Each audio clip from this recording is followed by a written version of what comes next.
पूरी दुनिया को रास्ता दिखाने वाले लोग, देखो मेरी बात को गौर करना,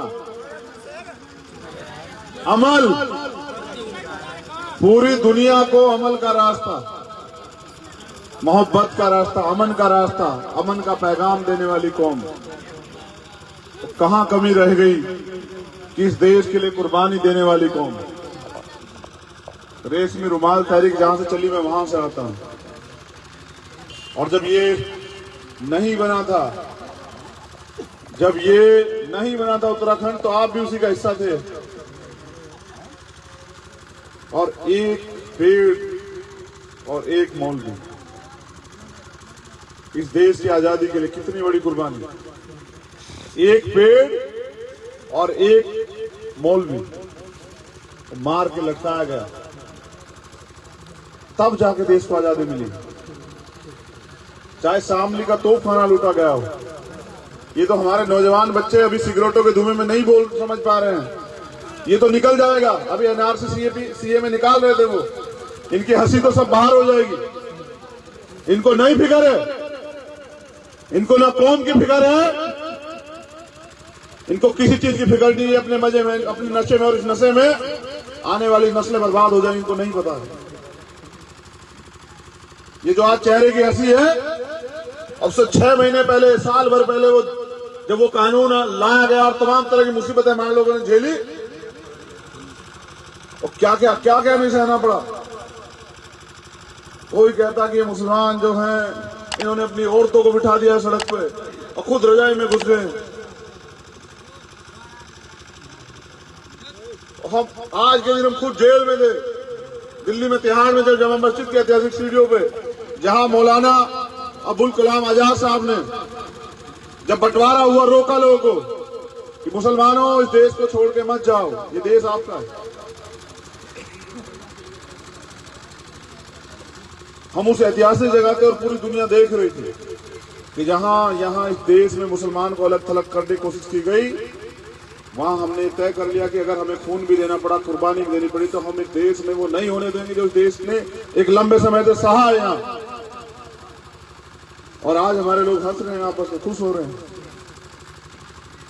वो बर्बादी का मंजर अभी हमारे आंखों से नहीं सूखा है, वो जख्म हमारे अभी नहीं, वो अभी भी हरे हैं, वो अभी सूखे नहीं है। लेकिन हमारे लोग भूलने लगे हैं। वो जालिम फिर ले आएंगे, फिर क्या करोगे, कहां जाओगे? और इसका नुकसान किस किस को नहीं उठाना पड़ेगा, तुम पे क्या बीतेगी? उन माओं से पूछो जिनके बच्चों को जो है सरेआम गोलियां जो है उत्तर प्रदेश के अंदर मार दी गई। उन बेवाओं से पूछो जहां उत्तर प्रदेश के अंदर जो है दफीने भी नहीं मिले, और मेरठ के व्यक्ति को वहां गाजियाबाद में दफना रहे हैं, कारी साहब जानते हैं। और नहीं दिया क्या नाम, 100 भी जनाजा भी नहीं दिया, और कहा कि अगर दबाना है तो यही दबेगा, आओ अगर जिसको चाहिए 5-4 लोग बस। और तुम बड़े खुश हो, अच्छा है, तुम्हें खुश होना चाहिए। यहाँ तुम्हारा मुकद्दर जो है मुस्तकबिल कामयाब हो रहा है, यहाँ तुम बहुत बढ़ रहे हो, बहुत मजबूत हो रहे हो, यहाँ तुम्हारा राज्य, तुम्हें खुश होना चाहिए।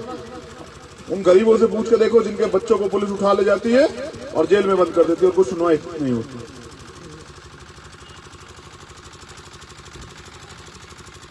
ये उनकी कमी नहीं है, वो तो उनकी तो फितरत ही ऐसी है। ये उनकी कमी नहीं है, उनकी तो फितरत ही ऐसी है। हमारे लोग तय करें कि कब तक ढोलक बन के जो है इस देश में बजते रहना, ये आपको तय करना। हम तो न हम आरएसएस से डरते, न भाजपा से डरते, न उनके किसी संगठन से डरते, और न हमारा सर कभी झुकेगा। हम बिकाऊ नहीं, हम टिकाऊ, और गर्दन कट जाएगी लेकिन झुकेगी नहीं, कोई समझौता नहीं होगा उन लोगों से। लेकिन आप ये सोचिए कि जब आपके लिए कोई लड़ रहा हो, आपके लिए अपना मान के आपकी लड़ाई को लड़ रहा हो, अगर आपका साथ नहीं देंगे तो वो लड़ेगा कैसे?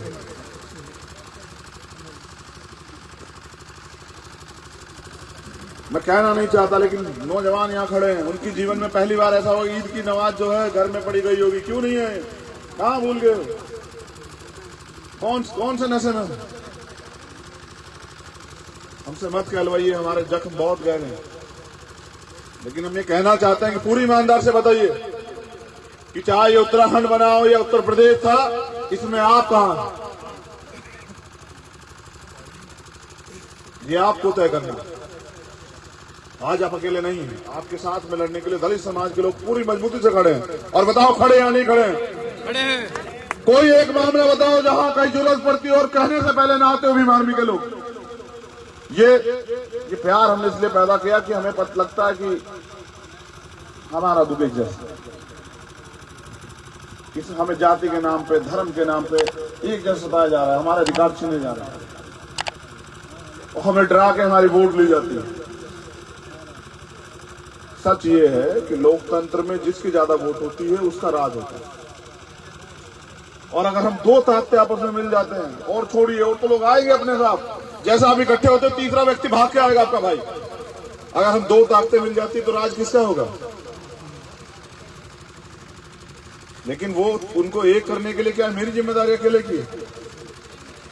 और अकेले अकेले क्या हम लड़ सकते हैं? कोई एक भी मौजी आदमी खड़ा और बताए क्या कोई अकेला लड़के जीत सकता है यहाँ? तो जब 1 और 11 नहीं बनेंगे तो कैसे जीतेंगे बताइए? मैं बात आपके बीच में इसलिए रख रहा हूं कि देखिए, मैं आपको मीठी मीठी बातें नहीं सुना सकता हूं, मैं आपको झूठे सपने नहीं दिखा सकता हूं, मैं आपको सच बता सकता हूं। और सच ये है कि अभी हालात बहुत अच्छे नहीं, अभी हालात बहुत अच्छे नहीं। अरे हमने वो देखा 300 दिन से ज्यादा शाहीन बाग का धरना देखा। आप में से कितने लोग गए हैं शाहीन बाग बताइए? बारिश, सर्दी, तूफान, इसलिए आपके अधिकार सलामत है कि हमारी वालिदा, हमारी बहनें वहां बैठी हुई। क्या पढ़ते हैं, क्या सीखते हैं, कमाल है। और अब भी कड़वी बातें इसलिए कह रहे हैं कि आपके जहन में असर हो और आप समझे कि लड़ाई जो है बहुत कठिन है। जालिम बहुत ताकतवर है, इतना ताकतवर है कि कभी भी हमारी गर्दन ऐसे पकड़ के दबा सकता है। और हमारे पास क्या है? हमारी एकता के अलावा क्या है बताइए? इसलिए क्योंकि इस देश का इतिहास है और दुनिया में भी इतिहास है। यहाँ ये जो सरकार वर्तमान में है ना, और इस केंद्र की सरकार तमाम झूठे वादे करके लोगों को बेवकूफ बना के आई धर्म और राष्ट्रवाद के नाम पर। कहा कि 15-15 लाख रुपए देंगे, 15 रुपए नहीं दिए किसी को। और कहा काला धन लाएंगे, यहीं से वो बाबा है, हाँ वो क्या नाम उसका, रामदेव है। अरे छोड़ो, पौनिया कहने से कोई हंसी तो आ जाएगी लेकिन हमारे जख्म नहीं भरेंगे। उसको पौनिया कहने से हमारा कुछ नहीं बदलेगा। लेकिन सच ये है, कहा उसने कि 35 रुपए लीटर पेट्रोल चाहिए नहीं चाहिए, डीजल इतने रुपए कर देगी बीजेपी, किया। और सारी जमीन तमीन कब्जा के यहाँ बैठा हुआ है। और कहा काला धन वापस ले आएंगे, काला धन तो वापस नहीं आया, लेकिन देश को लूट के गुजरात के लोग जो है, जिसमें एक मुसलमान और एक दलित नहीं है, एक बैकवर्ड का व्यक्ति, सब चले गए बाहर। कभी नीरव मोदी, कभी ललित मोदी, कभी विजय माल्या, कभी मेहुल चोकसी, करोड़ों अरबों खरबों रुपया लेके देश का। तो यानी कि कहा कुछ और करा कुछ, कहा सबका साथ सबका विकास करेंगे। और कितने लोग जो हैं आज भी निर्दोष जेल में पड़े हुए हैं।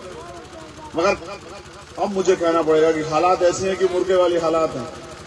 जिसको पकड़ के उठाते हैं वही फड़फड़ाता है और बाकी लोग दाना चुगते रहते हैं। इससे नहीं चलेगा काम, इससे नहीं चलेगा काम। और अगर इससे नहीं चलेगा तो कुछ चलाने के लिए कुछ करना पड़ेगा ना। करना ये पड़ेगा कि हरिद्वार जो है ना, ये उत्तराखंड की जान है। यहां अगर हम ताकतवर हो जाते, एकजुट होकर मिल जाते हैं, तो आपके बिना देहरादून की गद्दी नहीं चलेगी सर। बताओ चलेगी या नहीं चलेगी? और जब नहीं चलेगी तो किसकी चलेगी? जब वहां नहीं चलेगी तो चलेगी आपकी। और जब आपकी चलेगी तो क्या आपको नहीं लगता कि आपके काम होंगे? और मैं चाहता हूं कि तमाम, क्योंकि मैं तो इस हरिद्वार का, मैं खुद इस जिले में पैदा हुआ, इस जिले का रहने वाला हूं। अब वो यूपी हो गया है, मुझसे पहले हम यहीं डांडा पट्टी में पैदा हुआ। और मेरा गांव यही है, बहुत नजदीक आपके, गढ़वीरपुर। मैं यहीं पंचपुरी का हूँ, मेरे दादा यहीं रहते थे। तो यहाँ से वो डाडा पट्टी चले गए, वहां से वो चुटमलपुर चले गए। जब आपका ये भाई, आपका एक खून, आपका ये इस मिट्टी का हिस्सा इतनी हिम्मत से लड़ रहा है, और अगर आप साथ नहीं दोगे तो कौन साथ देगा बताइए? क्या कभी आपने, इतने दिन से आप मुझे जानते हैं, क्या आपने देखा कभी मैंने उन लोगों से झुकाव लिया? कभी ऐसा हुआ कि आंख से आंख मिला के बात ना की हो, या कभी किसी जेल मुकदमे के डर से मैंने हाथ बांध लिया पीछे कि नहीं यार हमें छोड़ दो? अगर हमें व्यक्तिगत कुछ भी लालच होता तो हम वहीं रहते, यहाँ क्यों आते बताइए? यहाँ से तो हमें चुनाव भी नहीं लड़ना आपके यहाँ से। आप खुद ही सोचिए कि यहाँ मैं इसलिए आया हूं कि आपकी एकता बन जाए, और अगर आपकी एकता बन जाएगी, मैं लिख के देता हूं कि कोई इस एकता के आगे टिक नहीं पाएगा, क्योंकि लोकतंत्र में उसका राज होता है जिसके पास ज्यादा लोग होते हैं। और मुझे तकलीफ इस बात की, मुझे कहना पड़ेगा, और ये बात अपने दिलों में रखें, खूब इस पर चर्चा करें, और बात बहुत गहरी है। यहां आपस में हमें लड़ाइयां हैं, घरों में, गली में, मोहल्लों में, हमारी बस्तियों में लड़ाइयां हैं। और कैसी लड़ाइयां? अपनी व्यक्तिगत लड़ाइयां। उसके बदले क्या करते हैं हमारे लोग? ये बीजेपी को दे रहा था, ये कांग्रेस में जा रहा था, ये गुट, तो हम बीजेपी में चले गए। वाह कमाल है। ये गुट वही लोग जिनका सबसे ज्यादा इलाज कर रही है बीजेपी, वो तो क्या कहते हैं कि गुट जो है ना, ये कांग्रेस में जाते इसलिए बीजेपी में चले गए। मैं पूछना चाहता हूं कि वो कांग्रेस में जा रहा था और आप बीजेपी में चले गए, इसमें फायदा किसका हुआ और नुकसान किसका हुआ? इसमें नुकसान भी आपका हुआ और नुकसान ही हुआ, फायदा हुआ ही नहीं। अगर आप जालिम से सोच बैठे हैं कि वो आपकी रहनुमाई करेगा, ये आपकी गलती है। उसकी गलती नहीं है, वो तो तैयार है, वो तो आता है आपके साथ बातें करता है, आपको बेवकूफ बनाता है और चला जाता है।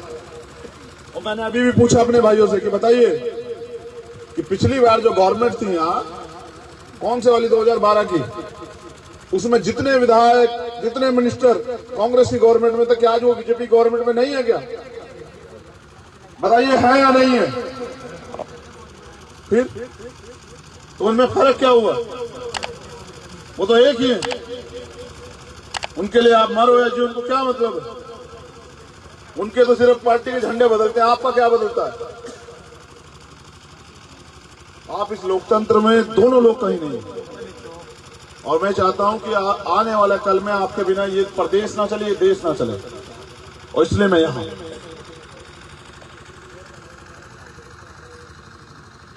मैं अब ज्यादा आपसे शिकायत नहीं करूंगा। मैं आपकी मोहब्बत की दाद दूंगा कि आप इस समय में भी, इस बारिश के समय में भी, और अपने नौजवान साथी मोहम्मद तालिब साहब की भी, उनकी भी जो है हिम्मत की दाद दूंगा कि इतनी बड़ी संख्या में आप लोग यहाँ जो हैं उनके बुलावे पे यहाँ पहुंचे। बारिश है और तमाम परेशानियां, उसके बाद आप यहाँ हैं तो मैं आपका शुक्रगुजार हूं। लेकिन मैं आपसे ये भी दरख्वास्त करता हूं कि लड़ाई आपकी और मेरी, हमारी व्यक्तिगत नहीं है। ये लड़ाई है आने वाली नस्लों के लिए।